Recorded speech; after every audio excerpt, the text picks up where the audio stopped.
On the way back from Lewis's funeral, my mom told me to start packing. She waited until the day before we left to tell Edie.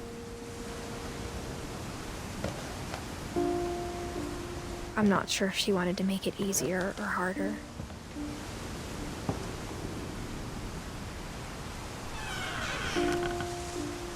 I wish we'd stayed.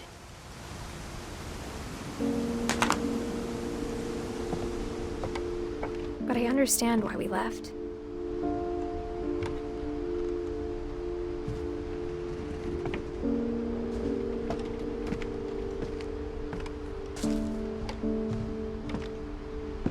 My mom ended up leaving everything behind.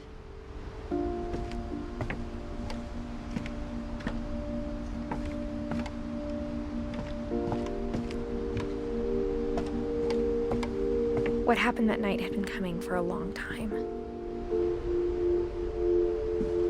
Maybe it should have come sooner.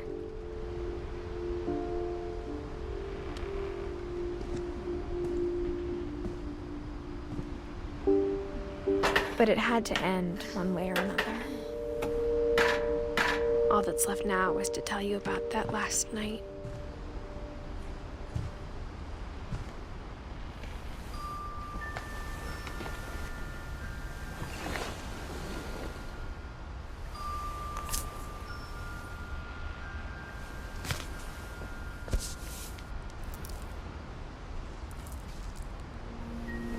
That whole last day, Edie just watched us pack and didn't say a word. Until supper, when she raised her glass and said, "To our final night together, and all our final nights apart." Grandma, you know what I said about alcohol. Some of your medications are very Edith, specific. I left a present for you in the hallway. Why don't you go open it? The grown-ups have to argue now. I'm sorry, you're right. We're all leaving tomorrow. Let's just enjoy our last... I'm not leaving. Edith, you're excused.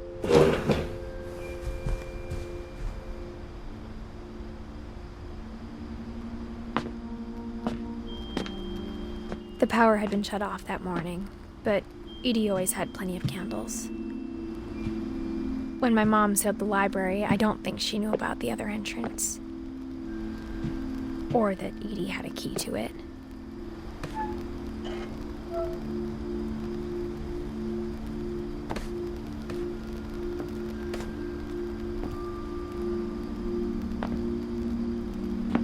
That thing you're afraid of isn't going to end when you leave the house.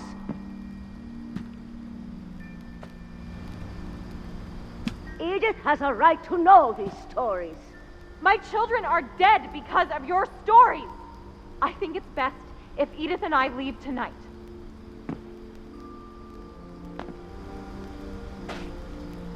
We'll have the nursing home send a van for you in the morning, okay?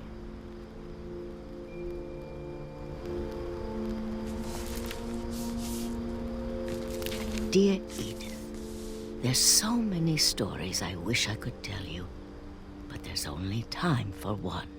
This is about what happened on the night you were born. That night, the tide went way, way out.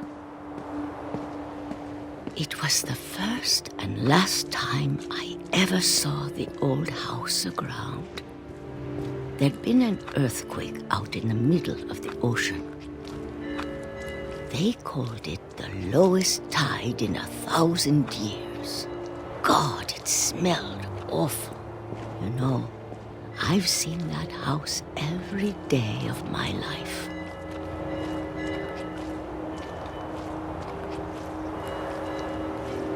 But I never thought I'd go back to it. When the fog rolled in, I lost my way.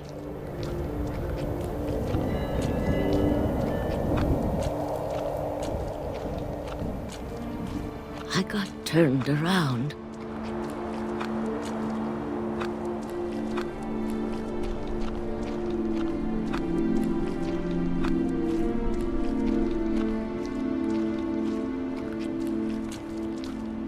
For a while, I wandered.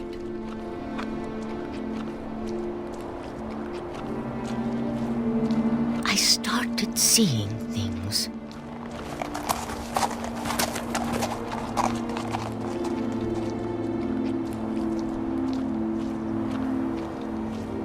Things I'd forgotten had ever existed.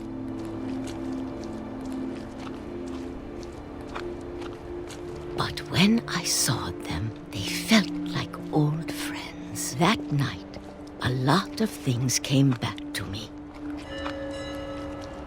Or maybe I came back to them.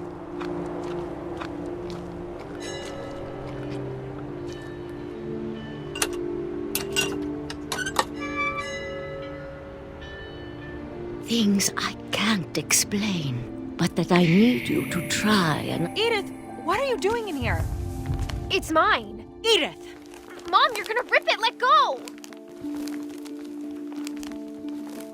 I kicked and screamed, but Mom dragged me to the car.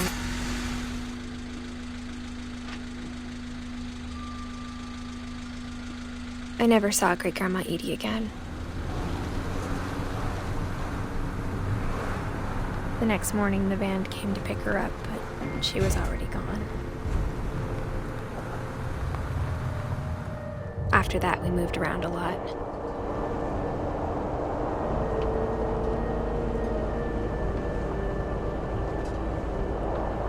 We both tried to make the best of it.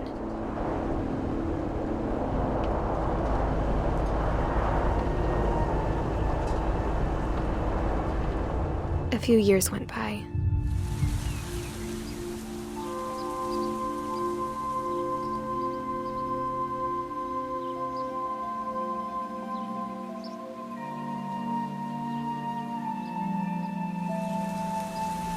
My mom didn't like to talk about it.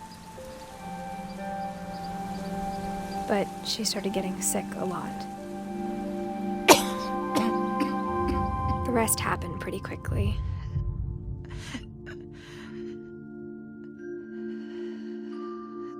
She got better for a while,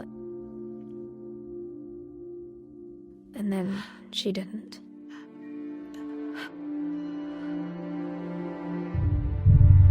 And then I was alone. The last Finch left alive.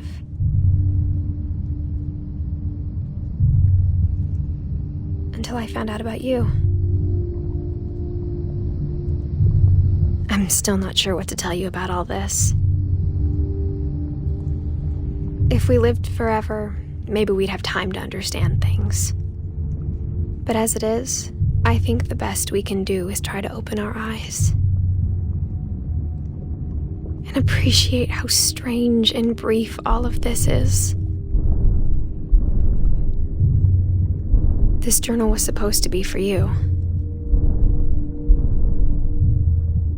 But now I hope you'll never see it. I just want to meet you and tell you all these stories myself. But I guess if you're reading this now, things didn't work out that way.